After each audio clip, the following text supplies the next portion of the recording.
Well, good morning once again, brethren. It is very, very good to be here with you. A few weeks ago we went through the book of Hebrews and looked at many of the lessons that God would have us learn from that book. I want to start out this morning with just a small part of Hebrews to sort of set the stage for the rest of the sermon.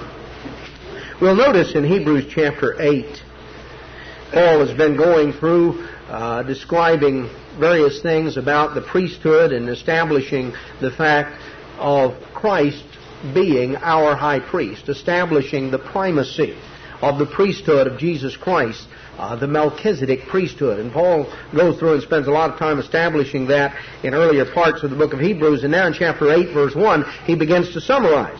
He said, "Now, of the things which we have spoken, this is the sum. We have such a high priest, who is sat on the right hand of the throne of the majesty in the heavens." We have a high priest. So that's the sum. That's what he's trying to emphasize. A minister of the sanctuary and of the true tabernacle which the Lord pitched and not man. Not an earthly physical tent, an earthly physical tabernacle. Every high priest is ordained to offer gifts and sacrifices, wherefore it's of necessity that this man have somewhat also to offer. If he were on earth, he would not be a priest, seeing that there are priests that offer gifts according to the law. What is their purpose? Who serve unto the example and shadow of heavenly things. As Moses was admonished of God when he was about to make the tabernacle, "For see, says he, that you make all things according to the pattern showed to you in the mount."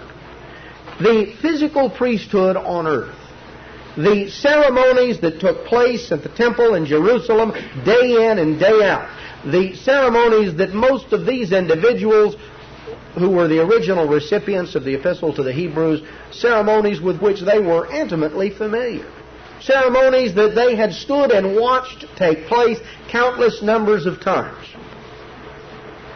Paul is emphasizing that there is a priesthood superior to the priesthood that functioned in the temple. That the physical priesthood that existed in Jerusalem and the ceremonies over which they supervised, the ceremonies that they carried out, serve unto the example and shadow of heavenly things. That's why it was so important that Moses make everything according to the pattern in the mount.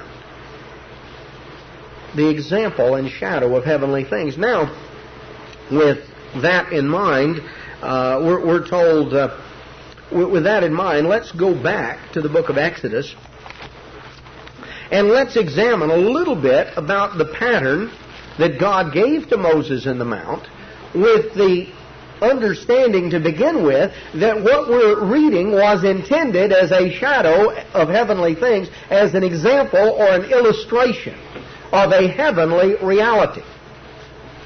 And if we understand that, we understand what the purpose of it was, then we go back and we read some of the details, and we're going to notice that there is a part of it that very directly applies to you and me today. Now, in Exodus chapter 25, God has called Moses, let's just notice in chapter 24, verse 18, the last verse of chapter 18, or chapter 24 of the book of Exodus. Moses went into the midst of the cloud. This is talking about the cloud there on the top of Mount Sinai. Moses went into the midst of the cloud, got up into the mount, and Moses was in the mount 40 days and 40 nights. Continuing right on, chapter 25, verse 1. "And the Eternal spoke unto Moses, saying, Speak unto the children of Israel, that they bring me an offering. Of every man that gives it willingly with his heart, you shall take my offering." The offering, as it mentions, could be of gold, silver, brass, be of various kinds of cloth, all sorts of different things, because there were all of these items were going to be used for what purpose? Verse 8, they were to bring an offering, every one that gives it willingly. And the purpose of this offering, verse 8, "Let them make me a sanctuary, that I may dwell among them."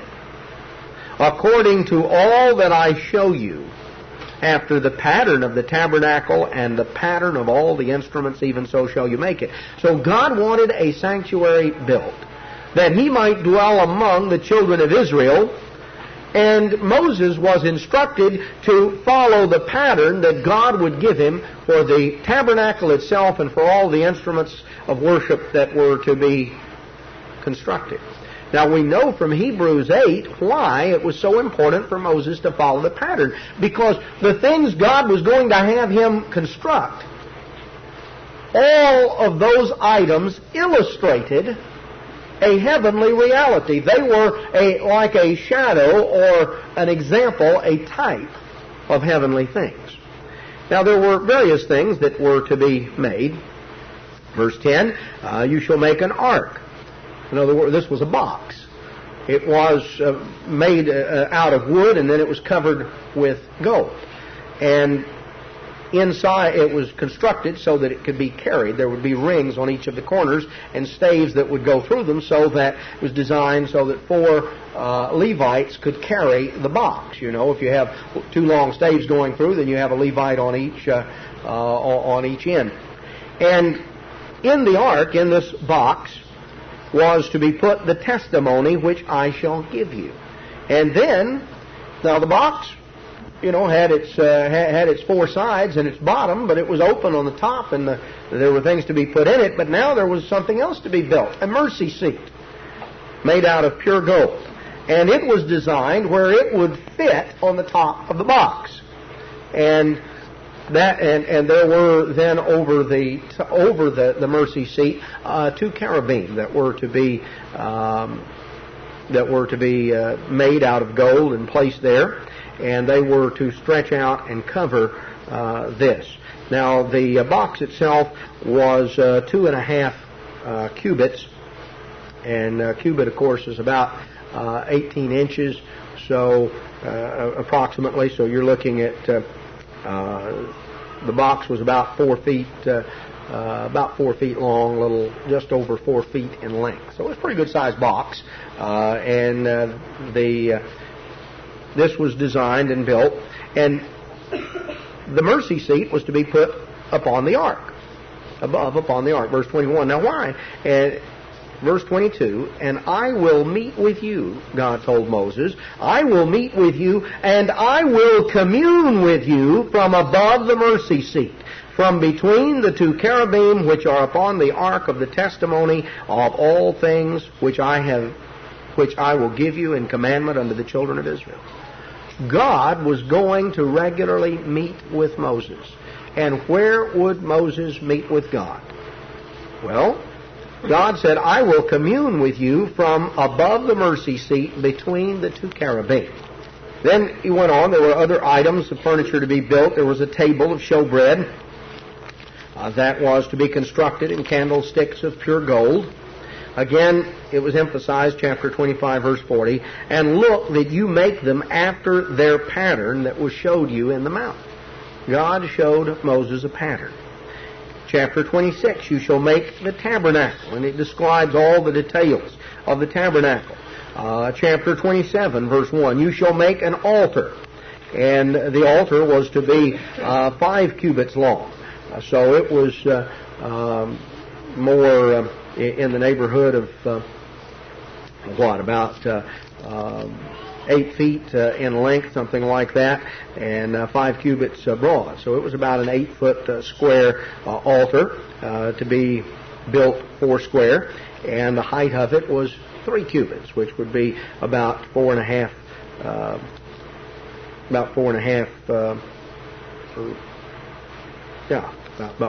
feet. And it describes the altar, and it describes the various items that were to be built there. And the purpose of the altar, this is where burnt offerings were to be offered. And it describes the court of the tabernacle, verse 9. And then it describes in chapter 28, you shall take unto you Aaron your brother and his sons from among the children of Israel, that he may minister unto me in the priest's office. And various holy garments were made for Aaron, verse 2, for glory and for beauty. Aaron, as the high priest, was the only one who was authorized to come into the Holy of Holies. And when he did, verse 29, he shall bear the names of the children of Israel in the breastplate of judgment upon his heart when he goes into the holy place. So it describes all of these things, describes how this was to be dedicated. Now in chapter 29, verse 38, it says, "This is that which you shall offer upon the altar. 2 lambs of the first year, day by day, continually. 1 lamb shall you offer in the morning, and the other lamb shall you offer at evening," or at twilight, as it is literally. And when each of those lambs were to be offered, there was an offering of a cake of meal, along with a drink offering of wine that was poured out before the altar. One of these was offered in the morning, and then, verse 41, the other lamb you shall offer at evening or at twilight. And both of those offerings were to be just the same. This, verse 42, shall be a continual burnt offering throughout your generations at the door of the tabernacle of the congregation before the Lord, where I will meet with you to speak there unto you. And I will meet with the children of Israel, and the tabernacle shall be sanctified by my glory. I'll sanctify the tabernacle and the altar. Verse 45, "And I will dwell among the children of Israel and will be their God. They shall know that I am the eternal their God that brought them up out of the land of Egypt, that I may dwell among them." Chapter 30, he says, "You shall make an altar to burn incense on." And it describes this. This was much smaller, and it was put inside. The altar of burnt offering was outside the tabernacle in the courtyard. Now inside, the tabernacle itself was a rectangular room. And 2/3 of the way back it was divided by a curtain. And the back part, which was the smaller section, divided off from the front part by a curtain, the back part was called the Holy of Holies. And in the Holy of Holies was where the Ark of the Covenant was. And the mercy seat was on top of the Ark of the Covenant. And this was symbolic of the very throne of God. That's where God told Moses, "I will commune with you from the mercy seat," from above the mercy seat upon the ark. Now, inside the tabernacle, the front 2/3 of the building, of the room, there were 3 items of furniture. On one side of the room was a candlestick or a lampstand that had 7 branches. On the other side of the room was a table that had 12 loaves of bread that were changed out every Sabbath with fresh loaves. At the back of the room, just in front of the curtain, was the altar of incense, the one that is being described right here in chapter 30. The altar of incense, chapter 30, verse 6, "You shall put it before the veil that is in the ark, that is by the ark of the testimony." So the veil separates off the Ark of the Testimony, and the altar of incense is put right in front of that, before the mercy seat, where I will meet with you. The mercy seat was symbolic of God's throne, and the altar of incense was right in front of the curtain that separated the Holy of Holies. Aaron, verse 7, shall burn thereon sweet incense every morning. When he dresses the lamps, he'll burn incense. And when he lights the lamps at evening, he will burn incense upon it. A perpetual incense before the Lord throughout your generations. Now, let's look at that a little bit. Aaron, of course, lit the lamps at twilight. That was the time when the offering was to be, the burnt sacrifice was to be offered outside. Twilight is the time between sunset and total darkness. And when the sun set, that period of twilight, that is the logical time to light lamps. That's when he came in, he lit the lamps there in the tabernacle, and they burned all night. And after he lit the lamps, he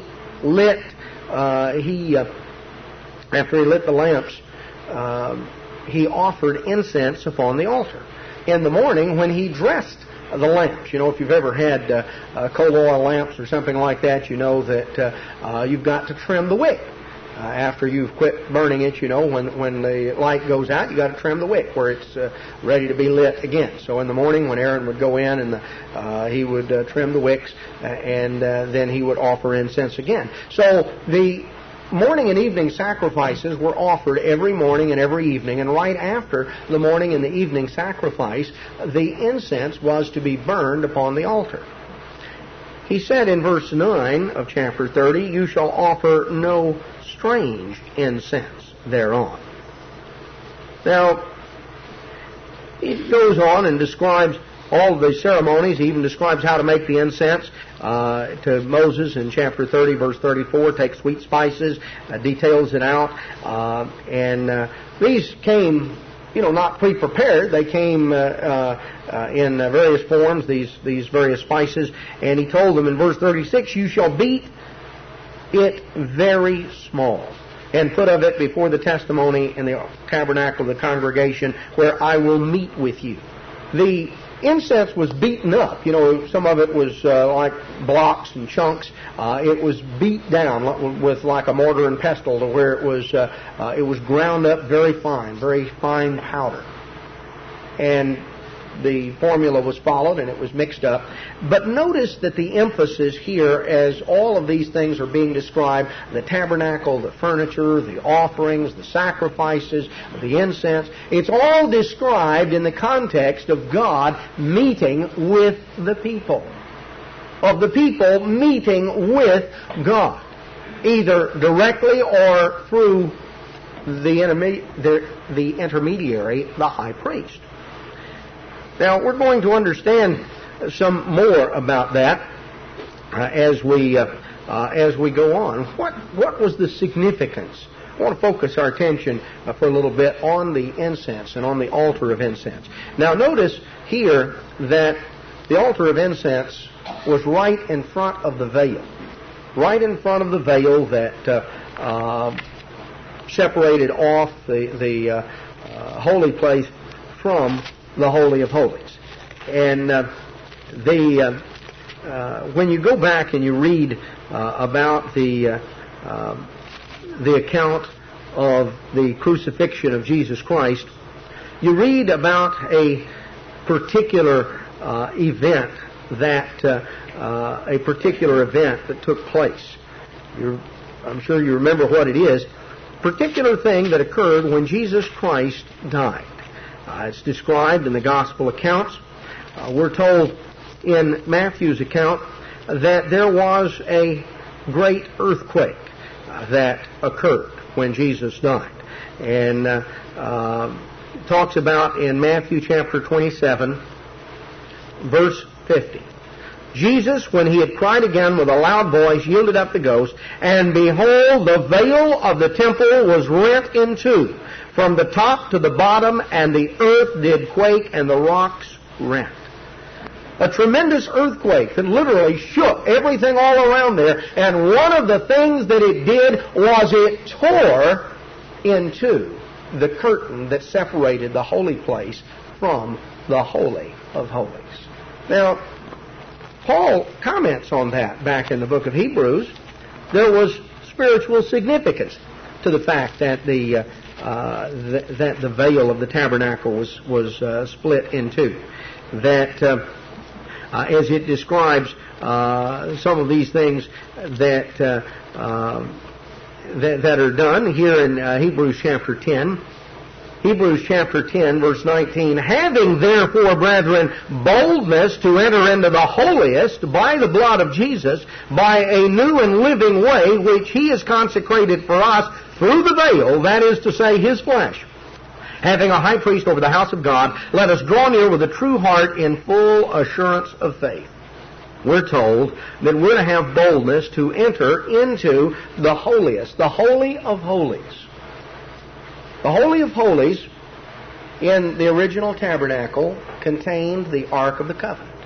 God told Moses, "I will meet with you above the mercy seat over the Ark.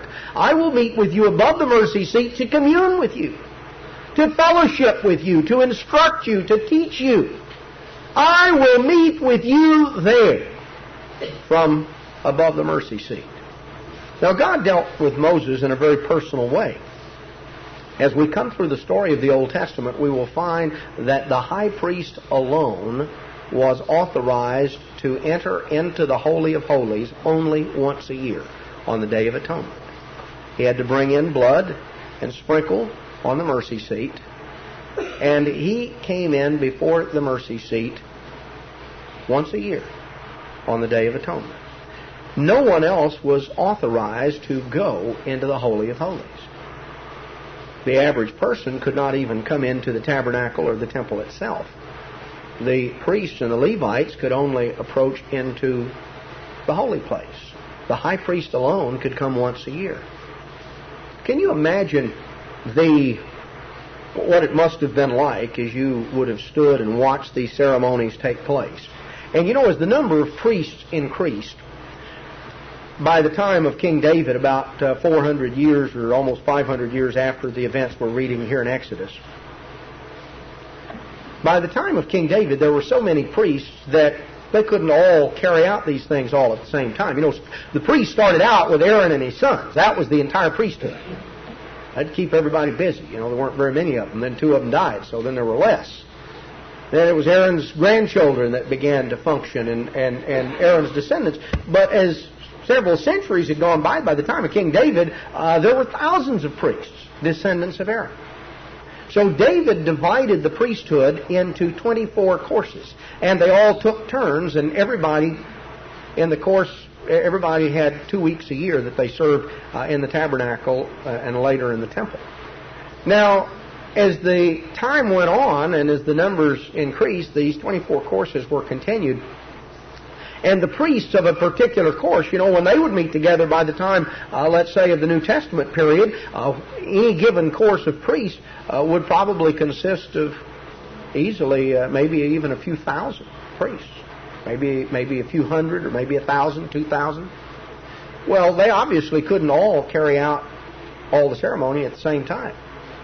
So the priests in a particular course, when their turn came, they would draw lots for what specific function they would perform. Now, the greatest event of all, and it was a one-time thing in their lifetime, was to actually draw the lot where they got to go into the holy place and minister there before the ark, before the altar of incense and all of the various functions. The most important functions were normally a once-in-a-lifetime affair, because by the number of priests that you had, if you had gotten your turn, you didn't get to draw a lot for that anymore, because there were hundreds and hundreds in your course that had never had the chance to do that. And it was quite an event. You know, here were people who had studied these ceremonies, who had memorized all of the details. Their whole life existed as carrying out these things, and yet they only had rare occasion to do it. They studied for it. They prepared for it. They read these words far more often than you and I do, and not only did they read the words, but it meant something to them in the sense that they visualized the ceremonies and the various articles of furniture. They had seen these things. And to actually be able to carry out this ceremony, to actually be the one to walk into the tabernacle would have been, or the temple, would have been quite an event. Now, let's go back to the book of Luke. Let me show you something. Luke chapter 1. Luke chapter 1 and verse 5. There was in the days of Herod, the king of Judea, a certain priest named Zacharias of the course of Abijah. Abijah was one of the 24 courses, I believe the 8th of the 24 courses that David had established. Zacharias was a priest, and he was of the course of Abijah. So each course rotated through in its time, and Zacharias would only come to the temple on basically those 2 times of the year, at the time when the course of Abijah would come up, and would have 2 weeks of service there in the temple precincts, and in addition to the holy days. Now, Zacharias was a priest of the course of Abijah. His wife was of the daughters of Aaron, and her name was Elizabeth. And they were both righteous before God, walking in all the commandments and ordinances of the Lord blameless. They had no child. Elizabeth was barren. They were both now well stricken in years. And it came to pass that while he executed the priest's office before God in the order of his course, his turn had come, according to the custom of the priest's office, his lot was to burn incense when he went into the temple of the Lord. Here was Zacharias, an old man, a very faithful, dedicated servant of God. Now, when they drew lots, it was his turn. Finally, after all of these years, all of these decades of service, now he drew the lot that he would be the one to actually go into the holy place and to burn incense upon the altar of incense, right in front of the curtain. Now, you know, while only the high priest could walk into the Holy of Holies, when you burned incense, one of the things about incense and the smoke of the incense coming up in a curtain there is the incense the smoke would waft back into the Holy of Holies. The smoke of the incense would go back into the Holy of Holies. It would fill the tabernacle or the temple, and it would go back there before the Holy of Holies.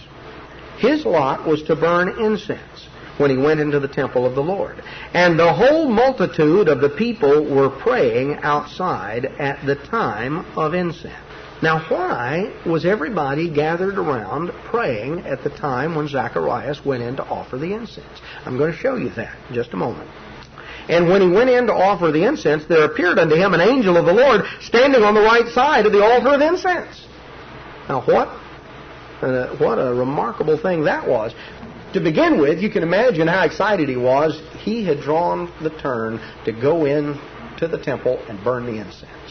An old man, faithful servant of God all these years, he has now drawn his lot, according to the priest's custom, to burn incense. So he takes now the incense, and what they did was they described, I won't read all the details, you can go back to Exodus and Leviticus, but they took a long-handled shovel. You know, really, the altar of burnt offering, if you want to visualize it, think of a great big barbecue pit, because that's what it was. It had a firebox down underneath where you put the wood, and then it had a grate or a grill on top where you put the meat and the various things that were going to be offered. So obviously you had to first build a fire down under there and get that going, and then you, when things began to burn down a little bit, you put the offering on there. Now the priests had to be ready at the time when the offering was put on to quickly take this shovel and to reach in with this long-handled shovel into the firebox and to take out some of the glowing coals. And they put them in what was called the golden censer. This was a little pan that hung with chains and a handle. You needed a little bit of distance from it because it was hot. You reached in, you got a shovel full of these hot glowing coals, put them in this pan, and you took it into then the holy place. You took the coals and the censer in there, and you took the incense, and you put the coals from the altar of burnt offering, you put them there in the top of the altar of incense, and then you sprinkle this powdered incense on top of it. Well, of course, what happened was that very quickly this aromatic smoke filled the entire interior of the building. And this sweet smell was everywhere, pervasive in the building. If you'd been back inside the Holy of Holies, you could have easily smelled it. The smell penetrated everywhere. Zacharias comes in to carry out this ceremony. He gets in there, and can you imagine the double take? There's somebody in there. See, he's supposed to be in there by himself. He comes in, there's somebody in there, but it's not just an ordinary somebody, it's an angel. I think as you read the account, pretty clear Zacharias had never met an angel before. That'd be quite an event. Here's an angel standing right there by the altar. And the angel talked to him. When Zacharias saw him, verse 12, he was troubled and fear fell upon him. Scared the daylights out of him, as we would say. That would be pretty remarkable. You know, here's this great big powerful angel standing there. And the angel said unto him, don't be afraid, Zacharias, for your prayer is heard. And your wife Elizabeth shall bear you a son, and you shall call his name John. And you shall have joy and gladness, and many shall rejoice at his birth. He'll be great in the sight of the Lord, shall drink neither wine nor strong drink. He'll be filled with the Holy Spirit even from his mother's womb. And many of the children of Israel shall he turn to the Lord their God. He shall go before him, speaking of the Messiah, in the spirit and power of Elijah, to turn the hearts of the fathers to the children, the disobedient to the wisdom of the just, to make ready a people prepared for the Lord. Now here is this ceremony, and of course things drag on as you go on through the story. In verse 21, the people waited for Zacharias and marveled that he tarried so long in the temple. You know, normally it didn't take all that long to go in, carry out the ceremony, and come back out. Zacharias went in there, and he stayed, and he stayed, and he stayed, and people thought, I don't ever remember any of the... You know, most of those realized, most of the people who were there present in the temple were regularly accustomed to being there. They were regularly accustomed to going to the temple. They'd seen this ceremony carried out countless times. People began to think, you know, I don't ever recall priests staying in there this long. You know, they go in and they come back out. Wonder what's happened to him. Well, then he finally came out. When he came out, he couldn't speak. And they perceived that he had seen a vision. Now, we're told here that the people were gathered outside the tabernacle to pray, or outside the temple to pray at the time this ceremony was carried out. They were familiar with Psalm 141. Psalm 141, in verse 1, David said, Lord, I cry unto you, make haste unto me, give ear unto my voice when I cry unto you. Let my prayer be set before you as incense, and the lifting up of my hands as the evening sacrifice. David compared his prayer to incense. Incense was offered twice a day at the temple, in the morning and in the evening. David compared his prayer to incense. Now, if you come back to the book of Revelation, let me show you something a little further. You know, we started out by looking in the Hebrews that the ceremonies that were carried out in the temple were the shadow and example of heavenly things. That was why Moses was to follow the pattern so carefully. Well, we find in Revelation chapter 5, John is seeing a vision of heaven. Revelation 5, verse 1, I saw the right hand of him that sat on the throne, a book written on both sides, a scroll, as it were. And John saw the one sitting on the throne holding this scroll in his hand. And he saw the Lamb, symbolic of Jesus Christ, coming, verse 7, and taking the book out of the right hand of him that sat on the throne. And when he had taken the book, the 4 creatures and the 24 elders fell down before the Lamb, having every one of them harps and golden vials full of odors, or full of incense, which are the prayers of the saints. Back in Revelation chapter 8. Similar. Here, Revelation 8, verse 2, I saw the 7 angels which stood before God. To them were given 7 trumpets. And another angel came and stood at the altar, having a golden censer.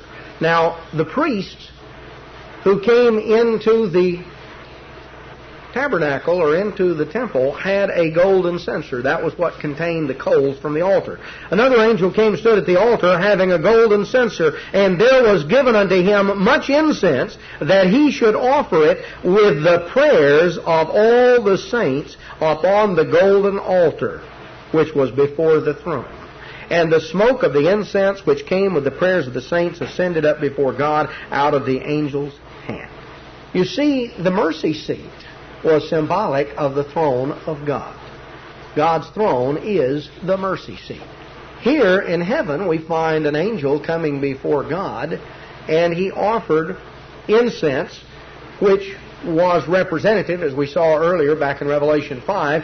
It is described in the context of prayer. And it represented the prayers of the saints.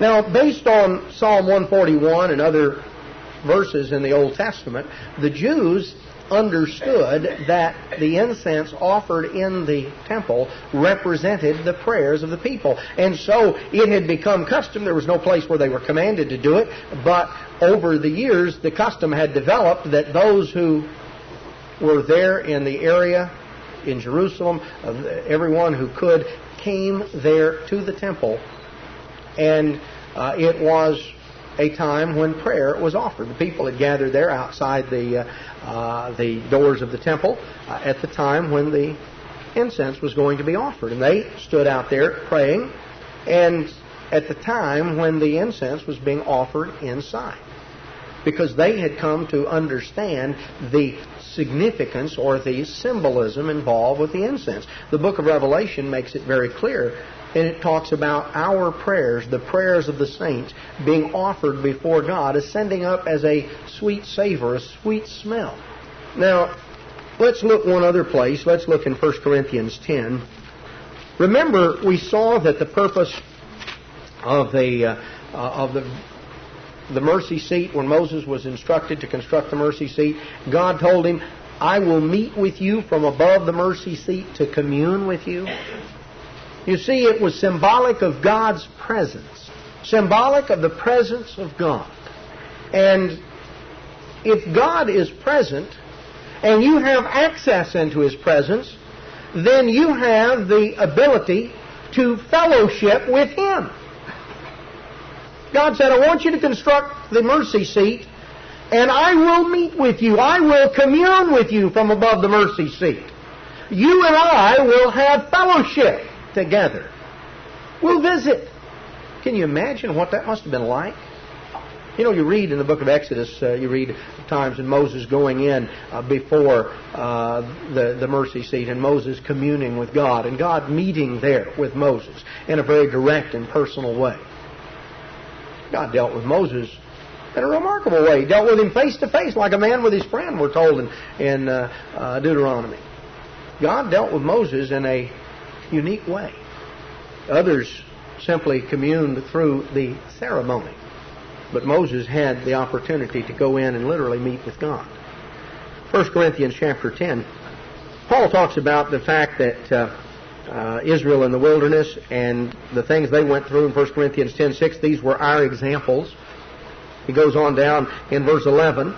These things happened to them for examples, for types. They illustrate various lessons we're to learn. Now he talks about in verse 14, flee from idolatry. In verse 16 he says, the cup of blessing which we bless, is it not the communion of the blood of Christ? The bread which we break, is it not the communion of the body of Christ? Now what is not apparent as you read chapter 10 in most English translations is that there is one particular Greek word that is used here that in the King James is translated communion, it's translated partaker, it's translated fellowship. And that's what it means. The word communion in English, the English word has the same root as the word community, the word common. It has to do with what is shared. When he addresses here the symbols of Christ's sacrifice that we take at the Passover, which he refers to as the cup of blessing and the bread that we break, this represents the communion, the sharing, the fellowship of the body of Christ. We, being many, are one bread and one body. We're all partakers. We're all sharers in that one bread. Israel after the flesh are not they which eat of the sacrifices, partakers of the altar, sharers, having the fellowship of the altar. If you go back to Leviticus and you read about the various offerings offered there on the altar of burnt offering, you find that many of these offerings, many of these animals were divided up. The fat and some of the entrails were burned on the altar. Some of it went to the priest, and some of it was taken by the individual. And so the individual who offered the sacrifice, he took part of that which he ate. The priest took part of it which he ate, and part of it was burned on the altar. What was being symbolized was that the individual, through the intercession of the priest, had entered into fellowship or communion with God. He was, in a symbolic sense, sitting down when he sat down at the table to eat that food with his family. It was like he was sharing a meal with God. He had entered into fellowship with God.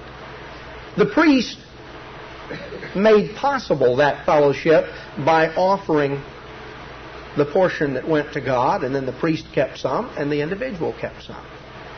Now, Paul is writing to people who were familiar with altars and offerings and things of that sort. And he said, look, behold, Israel after the flesh, physical Israel. Those that eat of the sacrifices that were made, they are partakers of the altar. They share and have fellowship of the altar. And then he goes on now, he ties it in with people who were involved in idolatrous ceremonies or were eating meat offered at an idol's temple. And so he says, now what? Is the idol anything? Or that which is sacrificed to an idol anything? But I say that the things which the Gentiles sacrifice, they sacrifice to demons and not to God. And I would not that you should have fellowship with demons. The word fellowship, partaker, communion, it's all the same word in the Greek. And you cannot drink the cup of the Lord and the cup of demons. You can't be partakers, sharers of the Lord's table and the table of demons. So Paul is talking about entering into fellowship, entering into communion, being sharing in something with someone. The point is, the ceremonies that took place, culminating in the burning of incense, the odors of the incense coming back into the Holy of Holies. The whole purpose of that was that the individuals, the community, might have communion and fellowship with God. But they went through an external ceremony and didn't have the kind of direct fellowship. But remember what happened when Jesus died? The veil of the temple ripped asunder. There was no longer anything there dividing the Holy of Holies from the holy place. Now, with that in mind, let's go back to the book of Hebrews once again. Hebrews chapter 4 and verse 14. Seeing then that we have a great high priest that is passed into the heavens, Jesus the Son of God. We have a high priest. Jesus the Son of God, He's in heaven. Let us hold fast our profession. We have not a high priest that can't be touched with the feeling of our infirmities. We don't have a high priest that is insensitive to what it feels like to be a human being. He was in all points tempted like as we are, yet without sin. Let us therefore come boldly unto the throne of grace, that we may obtain mercy and find grace to help in time of need. Do you realize that you and I have the opportunity to do something that the people of ancient Israel did not have, that the priests who carried out the functions in the temple did not have? They were certainly, none of them, in a position to come boldly to the mercy seat, wafted back into the Holy of Holies. But you see, at the death of Jesus Christ, the veil of separation was ripped in two. That which separated access, symbolizing the fact that we now have direct access. That you and I can come boldly, that's what we're told, come boldly before the throne of grace, before the mercy seat. Now, have you given thought to your prayers as incense, as sweet, savory smells that are being offered before God? Have you thought about the fact that you have the opportunity to do something day in and day out that faithful priests in ancient Israel waited a lifetime to do once, to walk in? And they couldn't walk past the veil, but they could come right up to the veil and put the incense on the altar.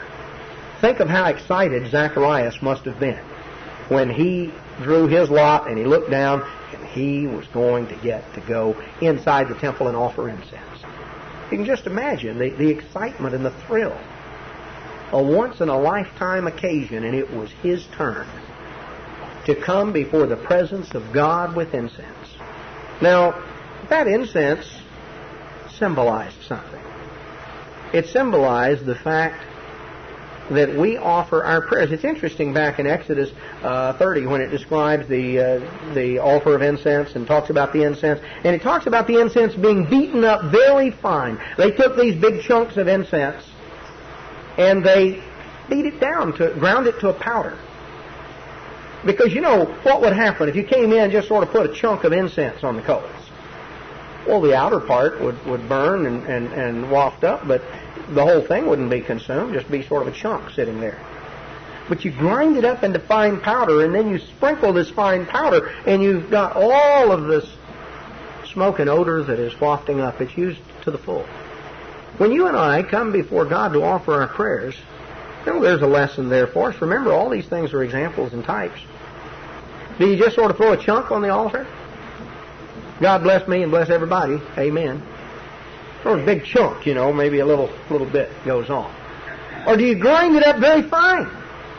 Do you make a fine powder, fine dust out of it? Do you go through specifics with God? It's interesting. You go through in the... let's go back to Philippians. Philippians chapter 4. Philippians chapter 4 and verse 6. Paul said, "Be careful or be anxious for nothing. But in everything, by prayer and supplication with thanksgiving, let your requests be made known to God. And the peace of God, which passes all understanding, shall keep your hearts and minds through Christ Jesus." Don't be anxious and worried about things, but rather, in everything, by prayer and supplication with thanksgiving, let your requests be made known. Paul describes here 3 different aspects of prayer, called prayer, supplication, and thanksgiving. And there is a place for all of these. And our prayer ought to include all of it. The word for prayer is a word that sort of the root of it is to wish or to desire. It's the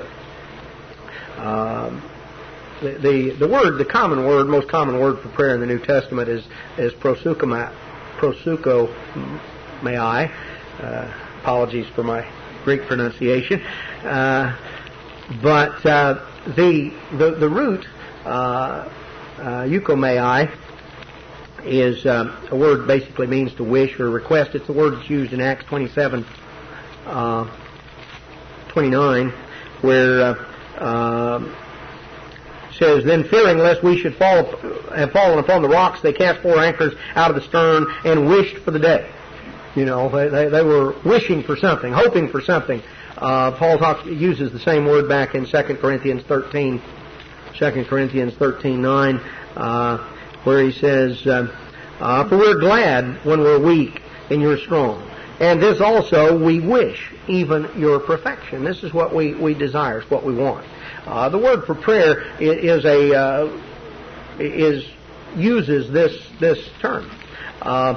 It's the word that is used in Matthew chapter 5 when verse 44, Jesus said, "I say unto you, love your enemies. Bless them that curse you. Do good to them that hate you. Pray for them that despitefully use you and persecute you." Go to God on their behalf. Back in Matthew chapter 6 and verse 5. When you pray, don't be like the hypocrites. They love to pray standing in the synagogues or in the corners of the streets, that they may be seen of men. Truly, I tell you, they have their reward. When you pray, enter into your closet. When you shut your door, pray to your Father in secret, and your Father which sees in secret shall reward you openly. When you pray, don't use vain repetitions. Just repeat the same words over and over in a meaningless fashion like the heathen do. They think they'll be heard for their much speaking, so they just repeat this formula over and over and over and over and over. Christ said, don't be like that. God knows your needs. This is the manner, this is the pattern. And what He really gives them is an outline, a pattern of addressing God as our Father. That's our relationship with God. We're to recognize that He's our Father in heaven. He loves us. He cares for us. And We're to hallow His name, to praise and honor Him. Your kingdom come, your will be done in earth as it is in heaven. Anticipating, looking forward to the establishment of the kingdom of God, when God's will be perfectly carried out and administered. Asking for our needs, give us this day our daily bread. Forgive us our debts as we forgive our debtors. Recognizing that we not only need forgiveness, we need to give forgiveness. Lead us not into temptation, but deliver us from evil, or deliver us from the evil one. For yours is the kingdom, the power, and the glory forever. Now, we come before God with prayer. We come before God with our desires, with explaining to God, talking to God, laying out before God the things that we're going through in our lives. In Mark chapter 1, we read of Jesus Christ, Mark chapter 1, and verse 35, "And in the morning, rising up a great while before day, He went out and departed into a solitary place, and there prayed." The same word. Jesus Christ found a way to spend time with His Father.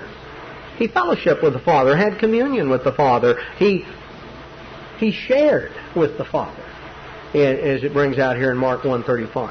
He got up real early. Here, there were people there, and so early in the morning, for daylight, He got away to a solitary place where He could pray, where He could really express Himself to the Father. And, there were people looking for it. Well, you could go on. You could find many, many examples and illustrations of this sort of thing.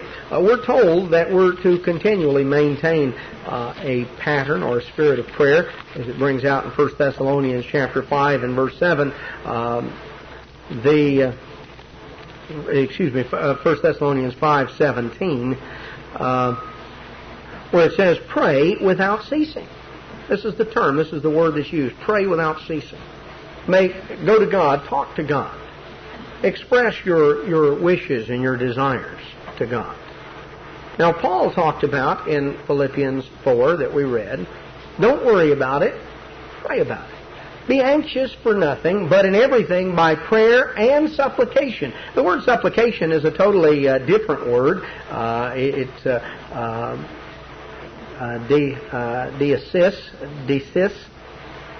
desis, there, that's translated supplication. And it has to do with a specific request or petition that is brought before God. And there is frequently used to represent something that is perhaps a more intense or more specific form of prayer. The word prayer is a general term coming before someone who is in a position to grant a request or grant a favor and asking in a respectful way. Luke 1:13 is the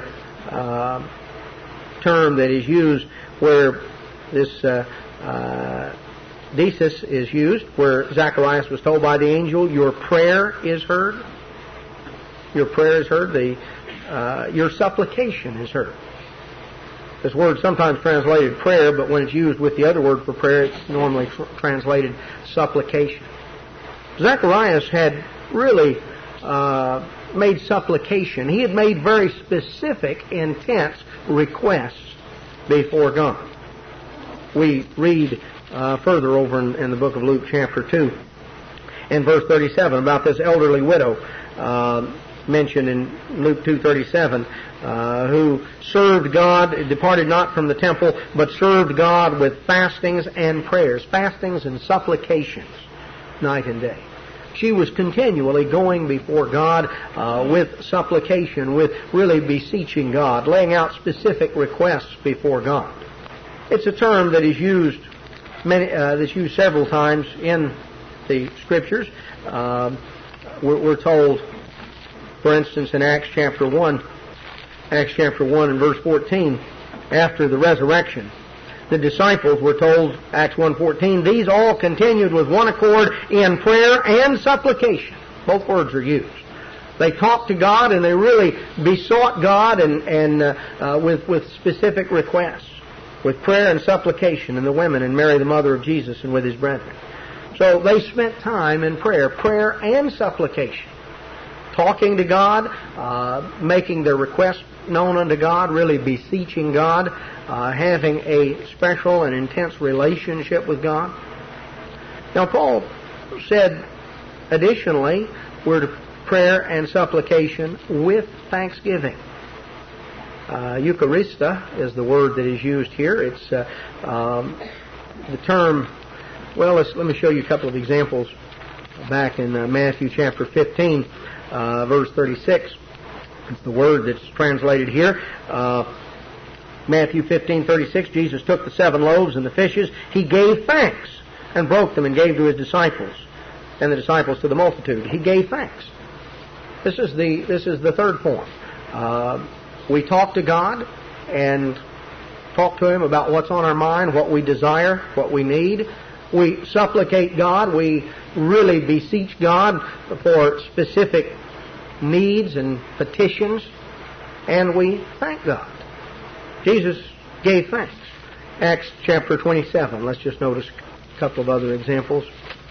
Acts chapter 27, verse 35. This is, they'd been in danger of a shipwreck, and Paul told them that God was going to spare them, told them to eat. In verse 35, when he had thus spoken, he took bread and gave thanks to God in the presence of them all, and when he had broken it, he began to eat. Gave thanks to God. You know, we go to God to talk with Him, to express to Him what's on our mind, to talk with Him about our needs, our desires, our hopes. We go to God to petition Him with specific requests. We also need to go to God to thank Him, to be conscious that continually that He's the one that gives us every good and perfect gift. He's the one that everything that is good and right comes from.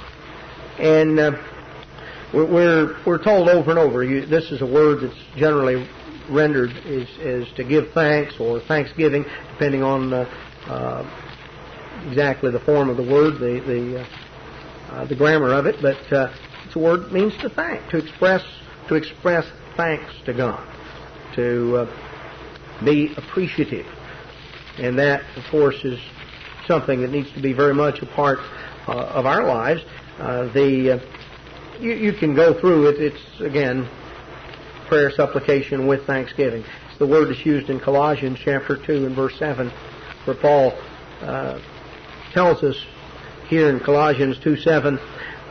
We'll pick it up in verse 6. As you have received Christ Jesus the Lord, so walk you in Him, rooted and built up in Him and established in the faith as you've been taught, abounding therein with thanksgiving. Brethren, you and I have a priceless privilege. There were ceremonies that were carried out in ancient Israel. There was a mercy seat behind the veil, symbolic of the throne of God. God told Moses, I will meet with you from above the mercy seat and commune with you. The people recognized that when the incense was burned and the smoke and the odor of the incense went back into the Holy of Holies, back where the mercy seat was, they recognized that tied in with prayer, with having access, with being able to come and enter into communion with God. When Jesus Christ died, the veil was torn down.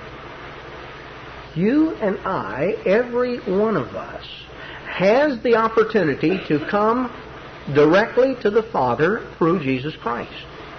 We have a priceless privilege to literally come before the mercy seat to commune with God. How often do we take that privilege for granted? How often do we treat it cheaply and casually? Well, I don't have time. I don't have time to meet with God. I'm in a hurry. I guess God's got plenty of time. He'll be waiting when I get back.